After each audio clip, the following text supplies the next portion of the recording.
Je suis certain que précisément, on va prendre toutes les mesures pour s'assurer qu'il respecte la loi. S'il ne la respecte pas, il y a des amendes. Et si jamais il continue à pas respecter, il y a également dans la loi la possibilité d'interdiction. Donc on est maintenant équipé. Il faut faire appliquer cette loi pour protéger nos démocraties en Europe. Quand vous dites interdiction, est-ce que ça veut dire qu'il faut entendre que potentiellement il faut aller jusqu'à l'interdiction du réseau X Twitter? Mais c'est pas il faut. Il y a des lois. Une loi est là. C'est pas la loi de Thierry Breton, même si c'est avec mes équipes qu'on l'a écrite. Elle a été ensuite amendée, votée par notre démocratie européenne. C'est la loi des parlementaires européens. Vous comprenez bien, Thierry Breton, et on le sent.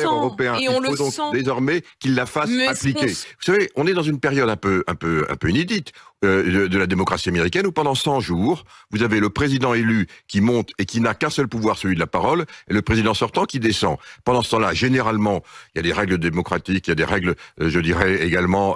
On voit qu'elles ont un peu sauté. Ah ben évidemment. Bienséance. Donc on est uniquement dans le poids de la parole. Attendons ce qui va se passer. Et pour l'instant, gardons notre sang-froid et faisons appliquer nos lois en Europe lorsque celles-ci risquent d'être circonvenues et que elles peuvent, si on ne les applique pas, conduire effectivement à des interférences. On l'a fait en Roumanie. Il faudra évidemment le faire si c'est nécessaire en Allemagne.